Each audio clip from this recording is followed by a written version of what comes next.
this. Okay, welcome. Now we're going to go live on Facebook. Hopefully things will go more smoothly today.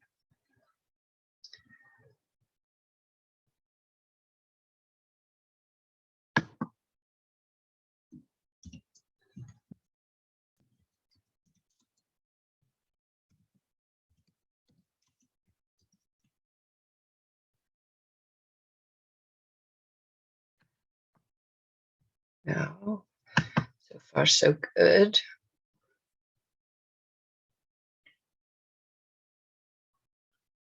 All right.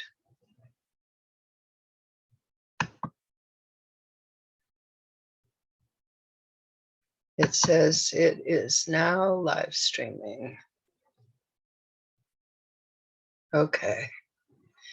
Now we're going to try the screen share. Hopefully that will work smoothly this time.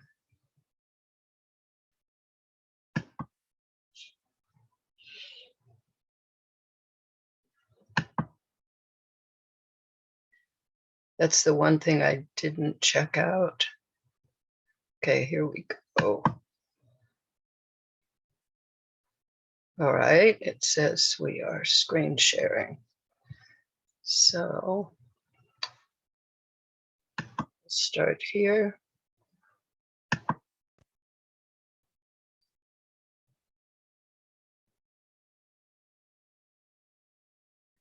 Oh no.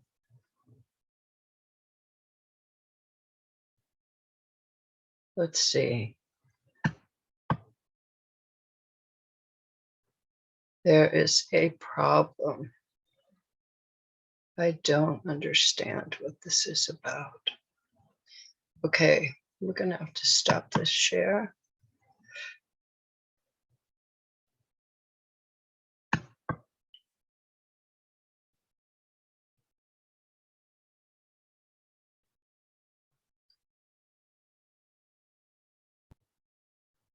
Let me share.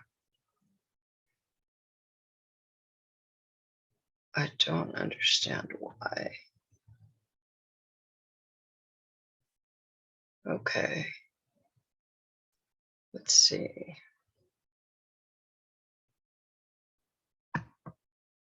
Maybe.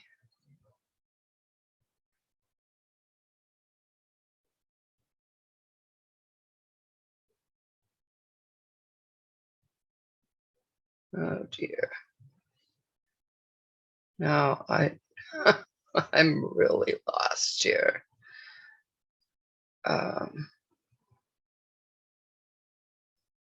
I don't know what to do. Okay, let's go over here.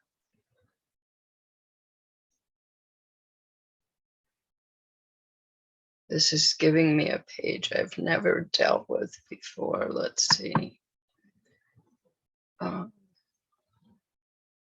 Exit full screen. Okay, that helps. Now, I want to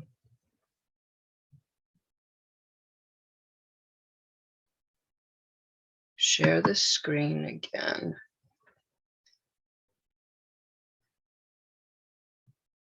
Now, I don't know if this will work.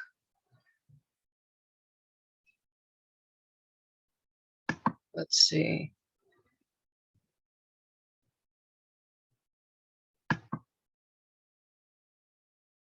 All right, that worked. Interesting. Okay, welcome.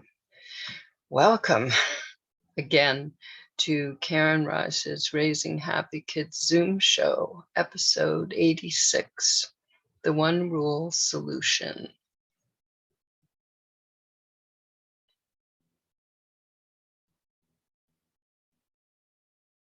Uh-oh. It's not doing a proper slideshow.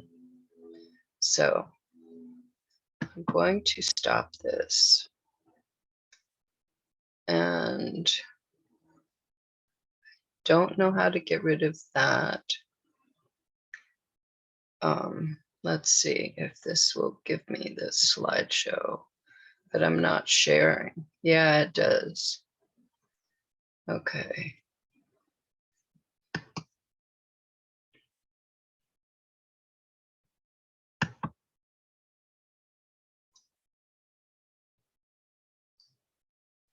All right. In order to be able to share here, I'm going to try something else.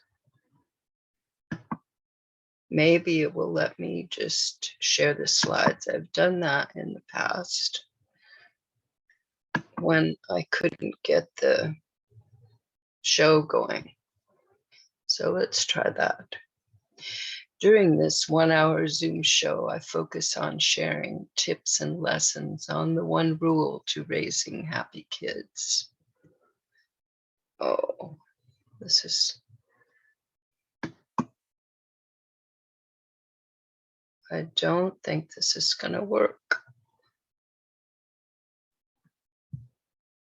Well, it might work that way. Each episode has at least one example of the one rule in action, demonstrating how it helps you raise a happy child.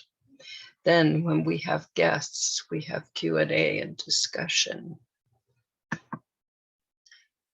When I talk about raising happy kids or creating harmony with kids, I bring up the one rule.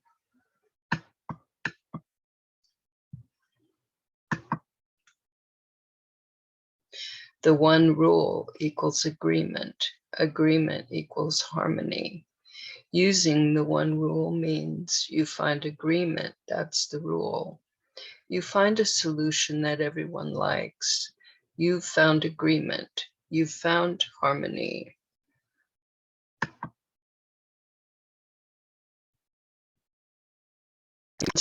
I got introduced to this by the children. And after showing a few of the children how to do this, they just didn't get into conflicts anymore. It's like someone suggested their intuition. Yes. Somehow they all took this on and made it how they did things. So, and that worked with my own children too. They did the same thing. Didn't fight. Once this was established, this way of finding something that works for whoever's involved, knowing and following the one rule is all you really need to create harmony between you and your kids. I'm so tempted to try to make this a slideshow again, but in any situation where there are differences that might lead to conflict between you and your kids, use the one rule. Now, I keep emphasizing kids because it is more difficult with adults. We have a lot of things that we've programmed ourselves with, beliefs we've taken on, attitudes and approaches and ways we act. And so it's more difficult. If love is there, then that kind of transcends that difficulty. So my focus, of course, is on kids. That's been my focus for a long time. But I want this to work for everybody.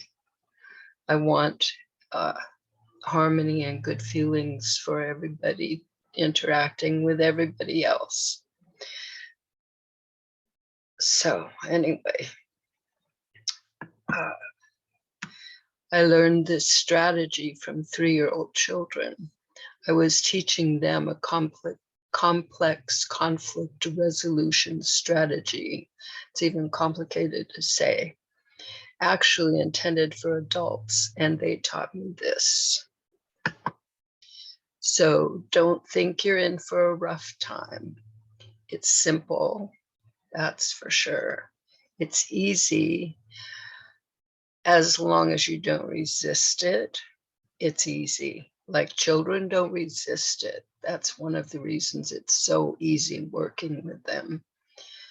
It's powerful and effective.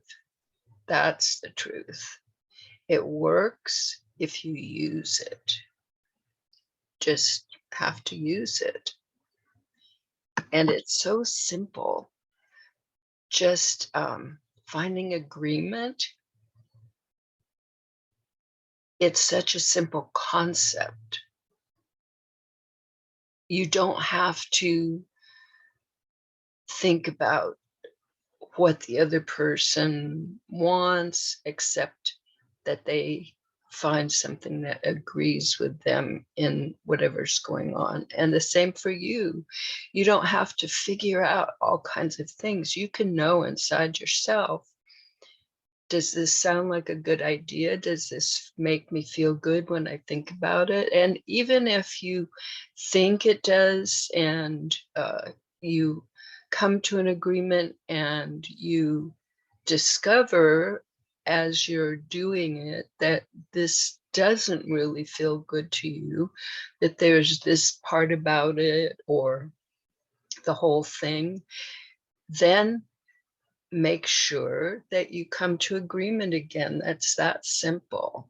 You don't, that can be part of your agreement, is that you'll make sure that you stay in this feeling good place.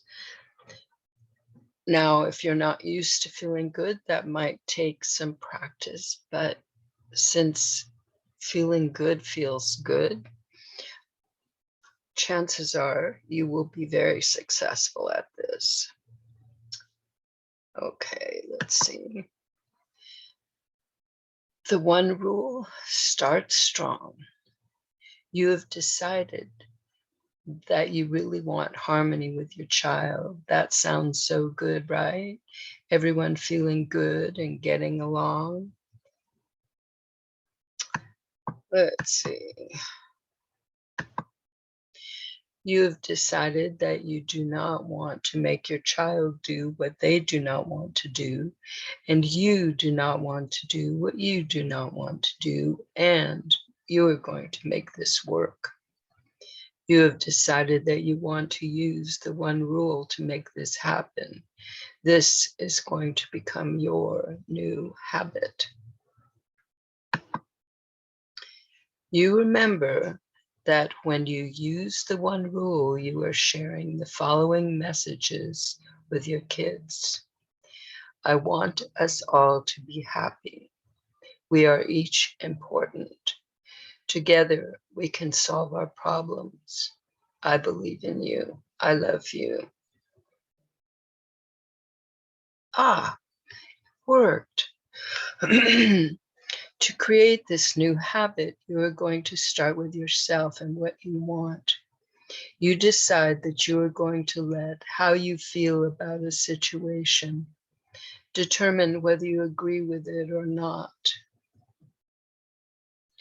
If it feels good, then you can agree with it. If not, you cannot.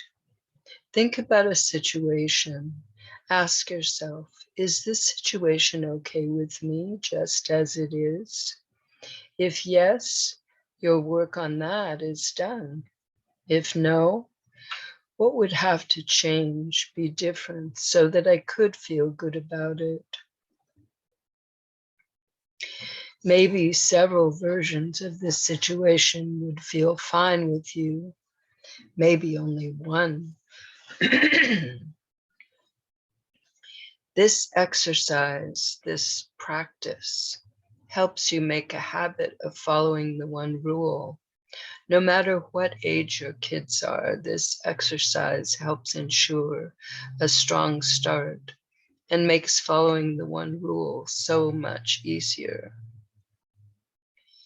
Here is an understanding that might make following the one rule even easier. Recently, I asked myself a question: what do I want people to feel when they are connecting with my work? I definitely want them to feel good about themselves. Then the following answer appeared, to my surprise and delight. I want people to realize that they are already using the one rule. That understanding surprised me, and as more and more of it was revealed to me, it delighted me. Of course, people are already using the one rule. I'm not teaching them anything they don't know. I'm not teaching them anything strange to them. I'm just helping them expand their use of something they use daily without thinking about it. They use it. You use it. Oh dear. Okay. Every time you come to a decision inside of yourself, you are using the one rule. Most likely you had to consider several options or possibilities to reach that decision, even if it just took you a few seconds for you to agree with yourself. That is what I want. You also use the one rule whenever you agree with someone else. Together you come to a decision, an agreement. Yes, tomorrow I'll go to the auto parts store after I get my nails done. Even with your kids, you are using the one rule. You are coming to agreements. Think about it. Of course you are. I need a little water.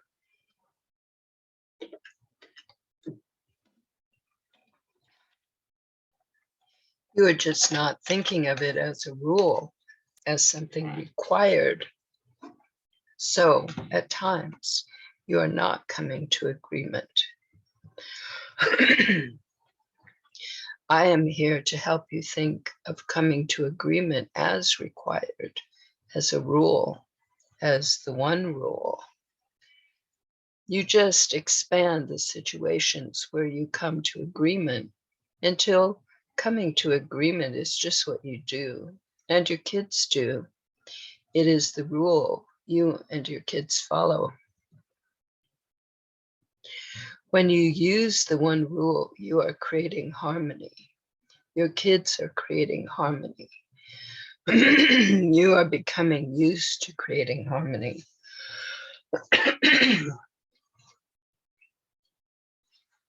You are becoming used to creating harmony, familiar with how good it feels to everyone involved. One point to be clear on is that even if a situation seems complicated and it seems that it is impossible to find a solution that everyone involved can feel good about, it is still possible. An important thing to remember is that there is a way for things to work so that everyone involved gets to feel good. Keep that in mind. This has been my experience whenever I've made this effort.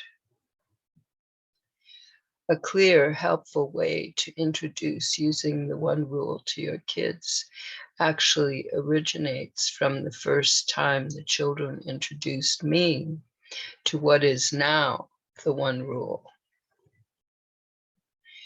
You can do what I did. So they could understand what we were doing, I told the two little girls 3 things. 1, you are each important. Point to each person involved. You are important and you are important. And if it is your problem too, I am important. 2, you or we each deserve to feel good. 3, we are going to use the one rule to help this happen. Of course, in those days, I didn't have the one rule. The one rule didn't exist. It existed in form, but not by name. Then tell them what the one rule is. When you actually start working with your kids using the one rule, helping them follow their interests is one of the easiest ways for you to start. That makes sense, right? Right? People don't put up resistance to what they want to do, and what they're interested in is part of what they want to do. It is also one of the most beneficial things you can do for your kids.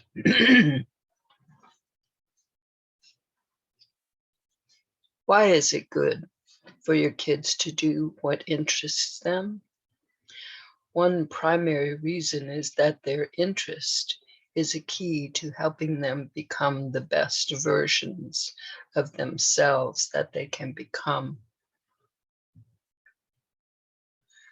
When we do what interests us, we are very engaged and focused. Think about doing something that interests you. When we are engaged and focused, what we do and produce tends to be of much better quality than if we were not interested. Interest helps result in excellence. An even more important result of being engaged and focused is that our whole being is involved in what interests us. That is why we are engaged and focused. Like this is engaging and focusing. For me, interest is definitely there. Even though I've gone through this many times, it's still something I want to be doing right this moment. We are experiencing harmony, inner harmony. That's the thing.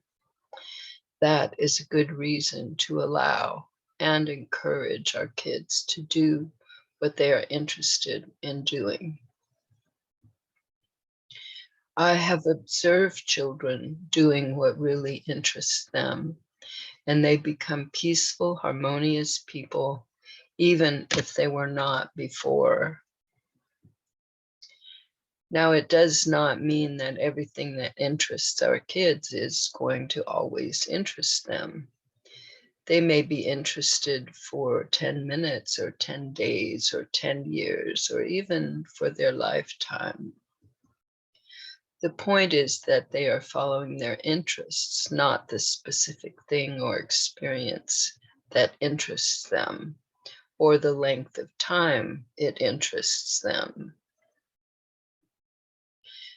So if they ask for your help, please help your kids follow their interests. If for any reason you really do not want to do what they're asking you to do, that is a perfect time to use the one rule. Another reason for helping your kids follow their interests is one that is taking care of you too. When they are eager to do something, instead of resisting doing it, you do not have to encourage them to do it or insist that they do it, let alone force them to do it. Think of how much of your time and energy could be available for you to use as you wish. Helping them follow their interests is actually the one rule in action, taking care of you and your kids. I'm glad you're here. Okay, let's stop this share. And I have a few other things that I want to share with you. Before we get into the next one, I don't know if you're a member of the Happy Kids member site, but on there, and I know it gets shared at least one other place on Facebook.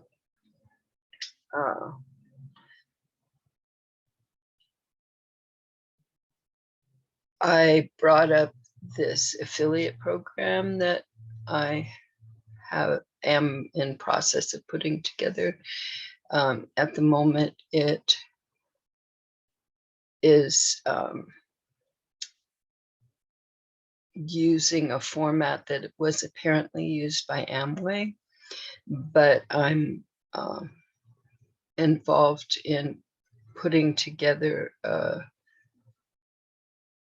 using some nowadays software, a program that will allow each affiliate to have their own page, and everyone will receive 50% commission on any sale that's made.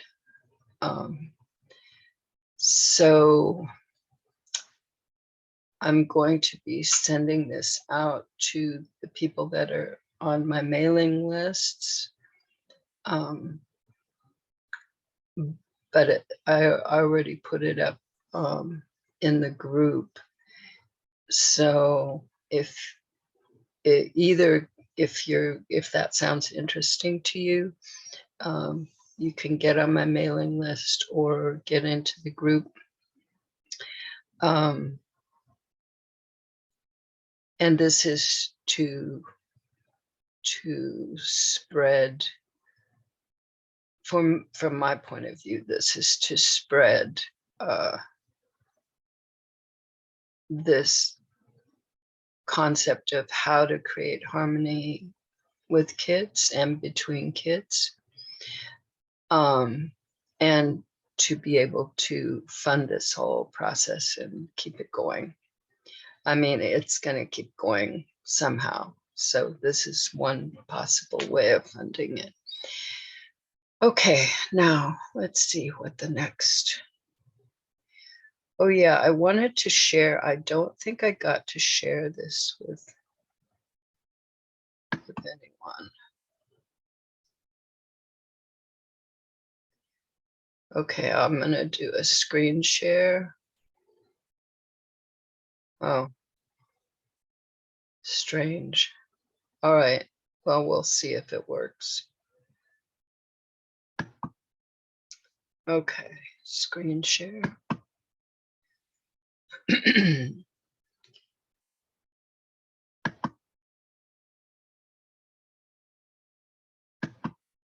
Now I'm going to just leave it like this because it did not work when I put it into the slideshow mode. So I'm going to do this one. The one rule keeps peace in the family for you. There was like an official peace day or something a few weeks ago, and I created this to share, but that day I had a guest, so I did not share this, and I'm not sure that I have. Anyway, let's see how it goes. I didn't read this last night, so okay. Let's see.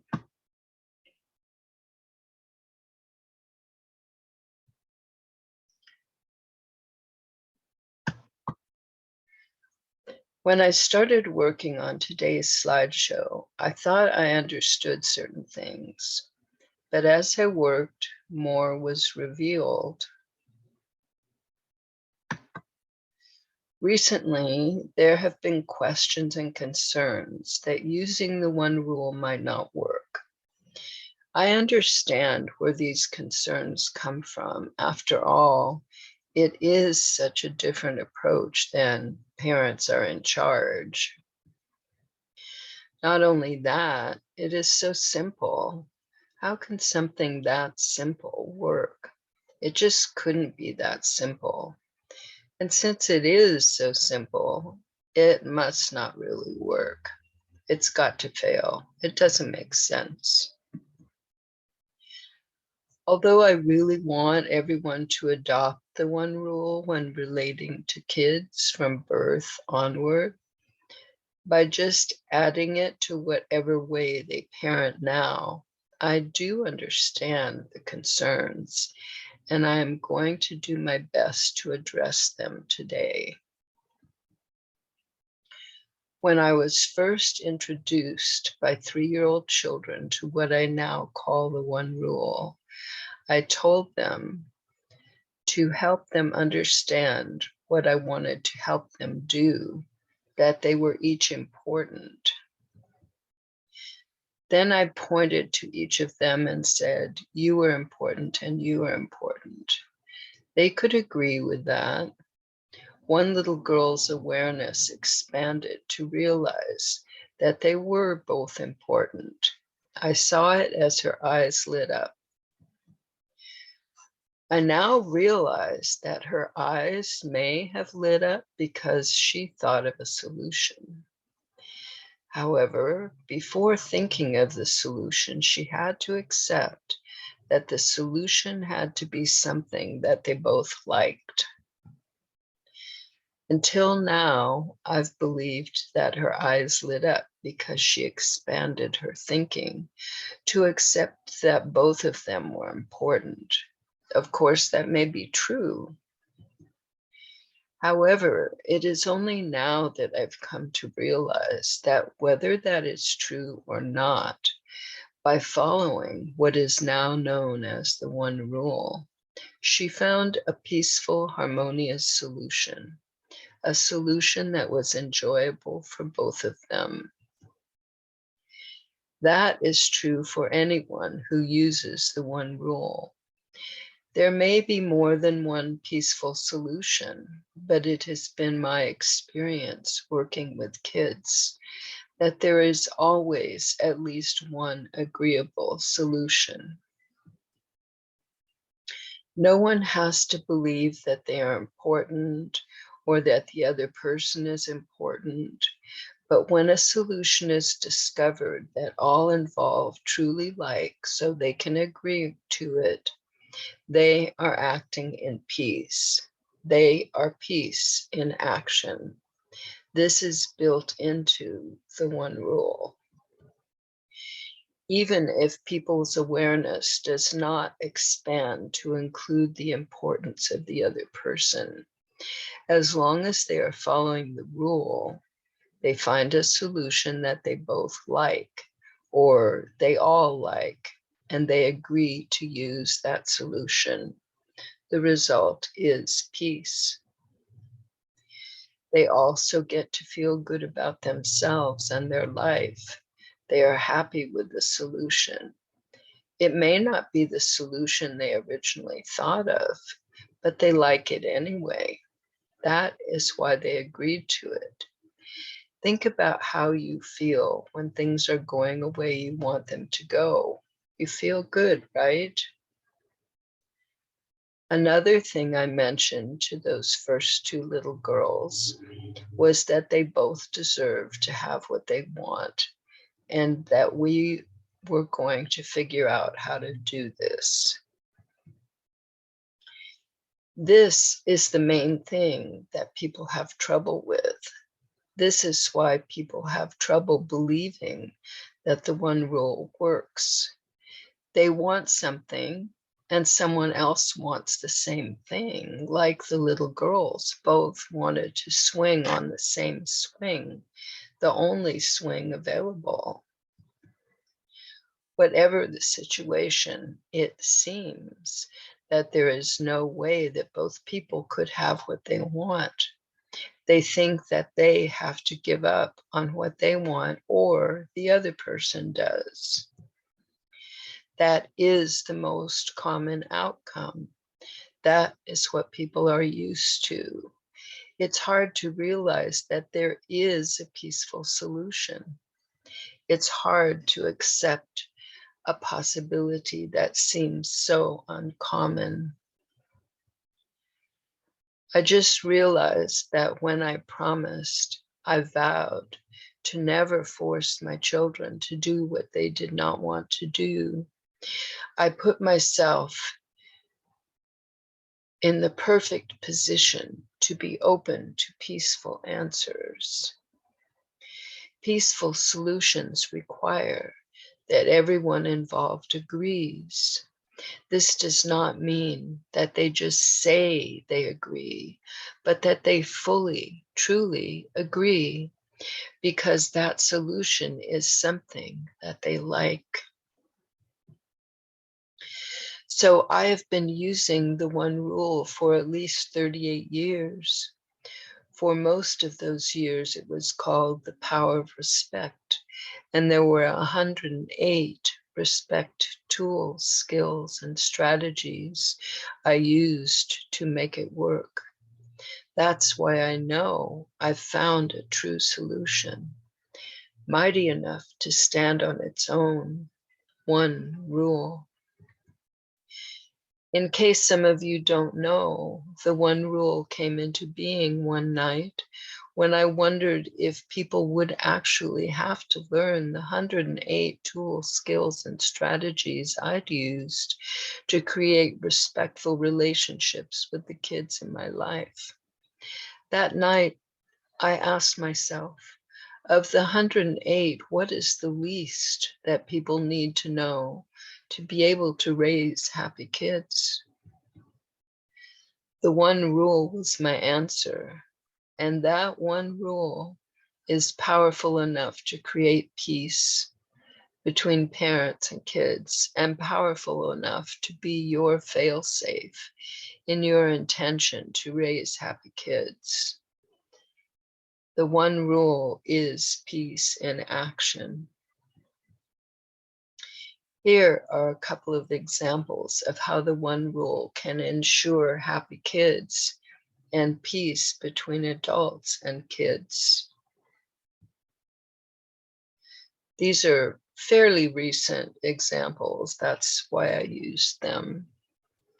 My youngest daughter and my 6-year-old grandson, he's not 6 anymore, were visiting. The one rule had just taken on its name. As I was explaining the process to them, my daughter used the word agreement to explain the process in one word. I liked it. I use it. It seems appropriate that the one rule has one word description. My grandson liked to watch TV and YouTube video cartoons. My daughter did not really want him to do that, especially as much as he wanted to. One time when he asked me to set up my laptop for him, I told him that I felt uncomfortable doing this because his mom did not feel good about it. I wanted to work this out with her too. He thought about this briefly and suggested that he and I play cards. So we did. We had fun. So here, all people involved were honored. Peace was maintained. Everyone felt cared about. Another example is from someone I coached on the one rule. One issue she had was feeling uncomfortable, always buying her 5-year-old daughter things every time they went to the store, especially when her daughter was not behaving in ways she liked. She came up with an idea that they all liked. She made a chart of behavior that she liked. Her daughter could earn money for those behaviors and buy her own things. Her daughter liked earning money, and the parents liked the behavior. Here again, all people involved were honored. Peace was maintained, and everyone felt cared about. So I hope you'll join me in the movement to help kids grow up happy and in peace. Oh my goodness. I didn't know this would be here. How perfect. Use the one rule. That's the first thing. Become an affiliate or a partner. Earn 50% commission. Share this with many, many more. The affiliate partner program are part of the Happy Kids business launch. Happening now, starting soon, I said then. Join us. Wow. Oh my goodness. I'm glad you're here. Wow. Cool. Interesting. Wow. Okay. Let's see.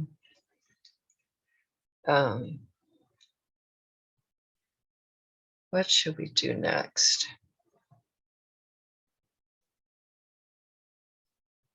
I think at this point, we'll just go on with the Power of Respect column book.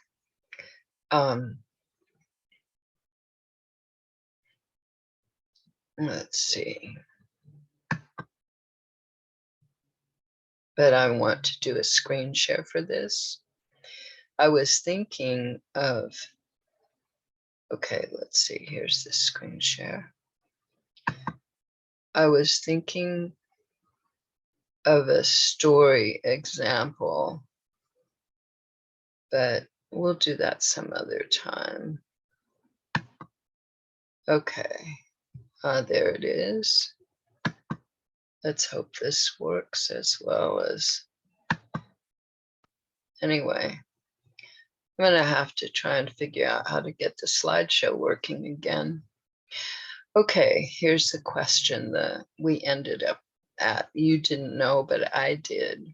Okay, and this was an actual question that a grandmother asked me.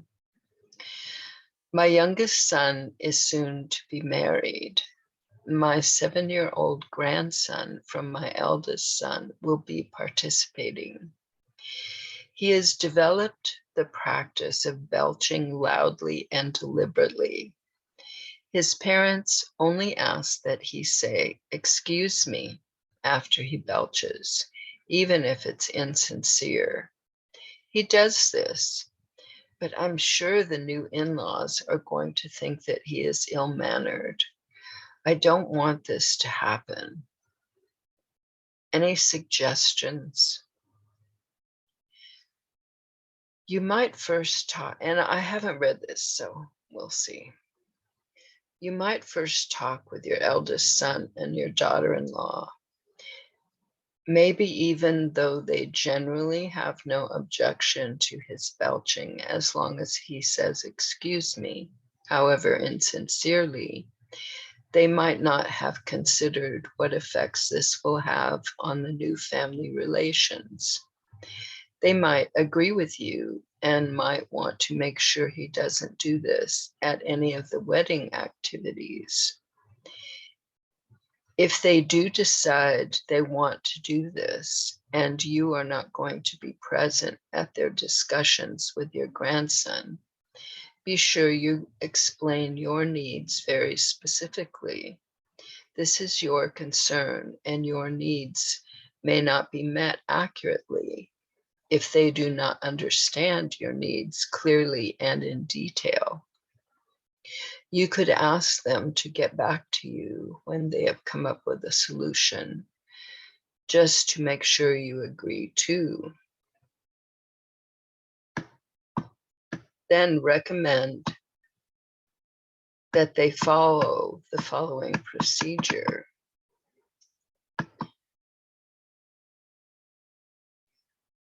Okay, now it would be using the one rule. Let's see how this goes. 1, they tell their son that they have a problem and they need his help to solve it in a way that pleases all of you. They should tell him that this started with your concern. They should together decide on a time to deal with this problem, maybe right then. The concerns should be clearly stated, and they should check and double check to make sure that everyone understands the same thing. They should discuss any feelings, thoughts, needs, or fears concerning this problem.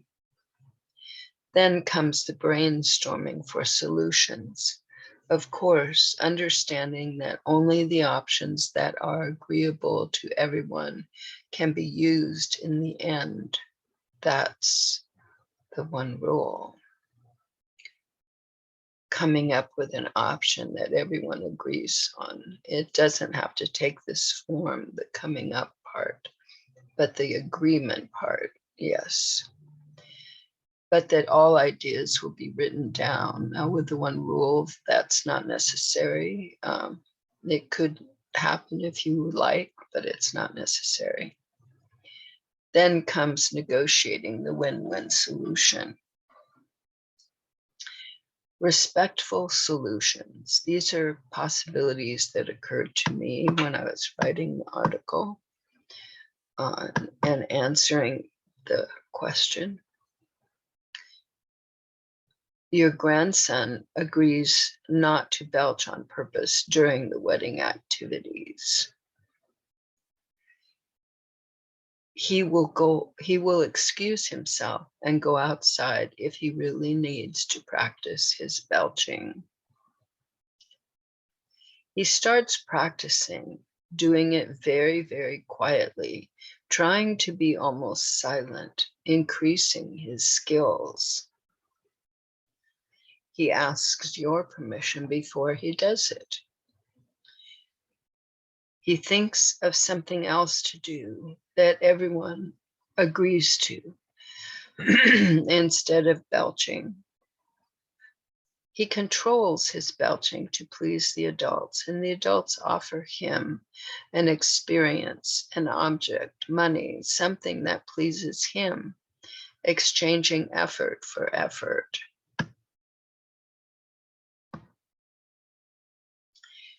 If your son and daughter-in-law do not want to deal with this situation for whatever reasons, you could tell them that you want to meet with your grandson and work out a win-win solution with him, so you can feel at ease about this at the wedding.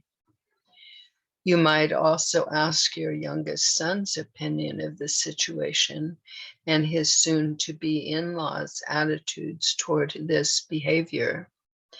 It may be that he knows things about them which you couldn't know that will set your mind at ease. Like maybe one year his father's fiance won his high school's belching contest for homecoming. Or maybe they are extremely child-oriented adults and would completely understand the interests of a child that age and not be upset by it. I think the key to solving this or any other problem is either to resolve it in yourself honestly and completely, or pursue every option until you have accomplished your objective. Interesting. Okay, let's take the next question.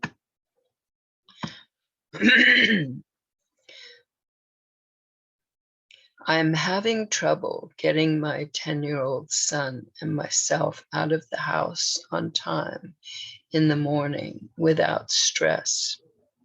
I get up extra early. I try different things, but it seems that the last 15-20 minutes always turn out to be rushed and anxious. Any suggestions?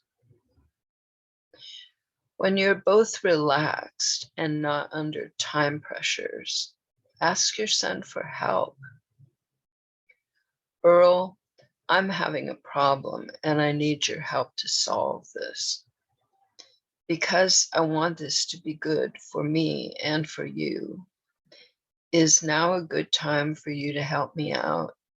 I need to do this soon.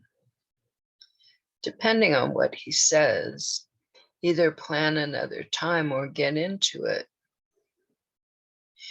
I need to get to meet my carpool on time. We haven't been late. That's true, but I hate feeling rushed or worried that I'm going to be late. Don't worry. It's not that simple for me. I don't want to miss my ride, and I don't want other people to have to wait for me. I don't know how to just not worry. I'd even rather get there early than worry about being late. Tell him that you really want his help to figure this out, because maybe there are things he can do to help you. And you want to make sure that this works for him too. If you figured this out all by yourself, you might make decisions that he doesn't like or that would only cause trouble. Encourage him to share any feelings or thoughts he has on this subject. Then brainstorm. Have paper and pen with you to write down all suggestions, because every idea might be important, no matter how silly or strange it seems. Be sure he understands that all ideas will be written down and considered, but that only the ideas that both of you like can be used.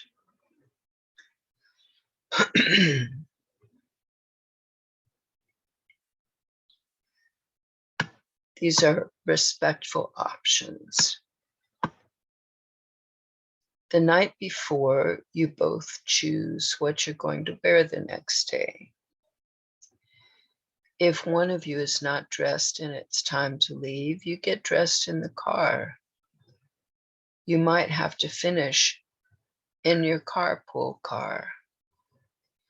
You both do your best to spend all of your time getting ready until you leave. Write down exactly what being ready means for each of you. You plan to be ready half an hour earlier than necessary. You both decide that it doesn't matter if you're late. Maybe one or a combination of these options can help ease the morning stress. The key to success is finding solutions that are agreeable to both of you. Then neither of you feels imposed upon or taken advantage of. You both feel empowered to make it work. In case you still have an occasional late running morning, I have a plan to help you stay as calm as possible. Stressing out is not going to move things along. Sometimes it makes things worse. Practice not worrying, having faith that you'll make it on time. Take some deep breaths, ground yourself, center yourself. Put on some music which both soothes you and moves things along. Ask your inner guidance, and you might get exactly the answer you need at that moment. Wow. I'm going to see if this seems like a short one. Okay, because we only have a few minutes. I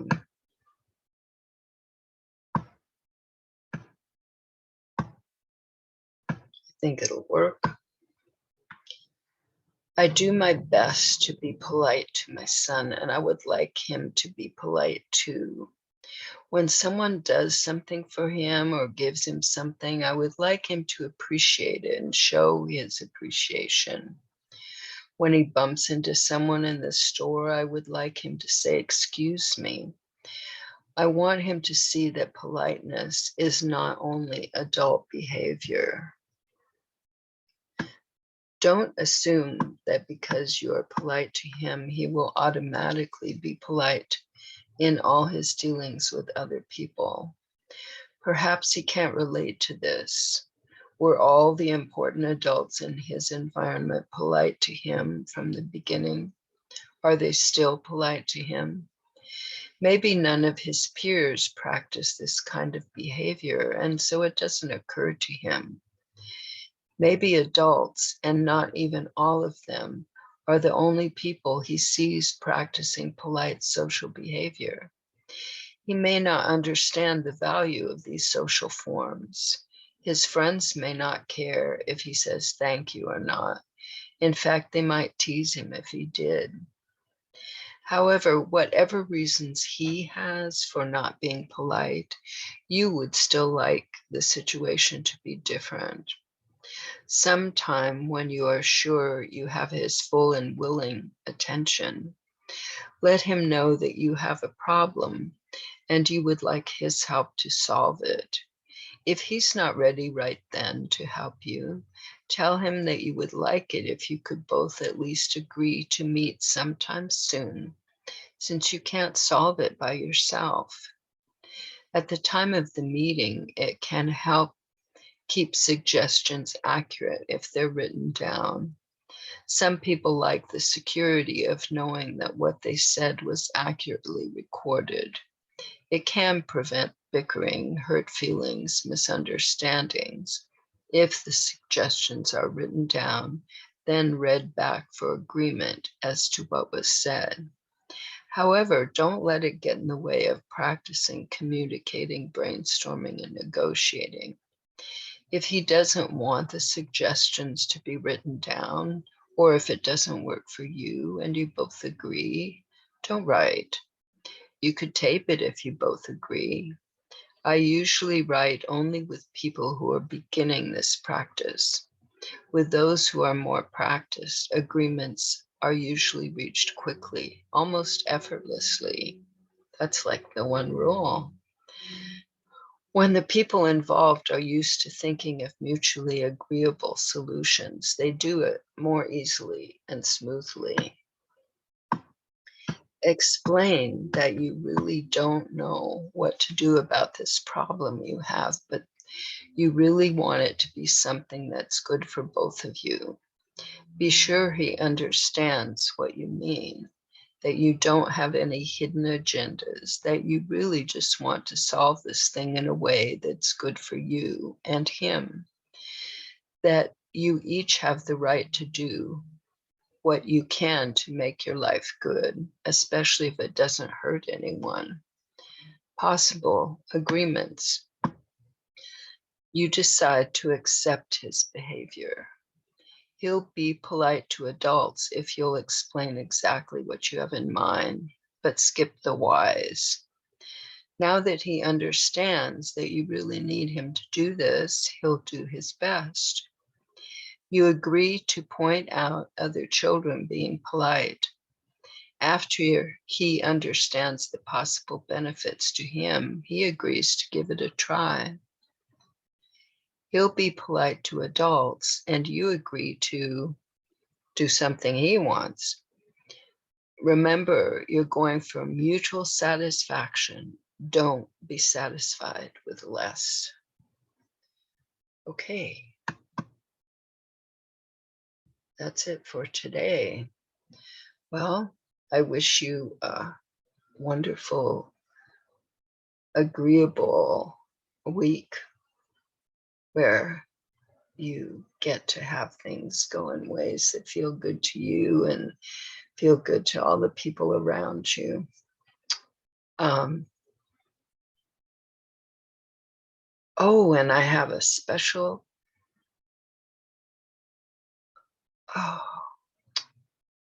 time's up.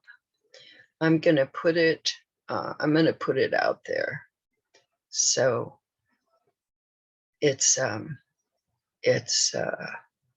what is it? Cyber Week. Somebody came up with Cyber Week sale. Okay. I wish you well. See you next week. I'll keep it on till next week.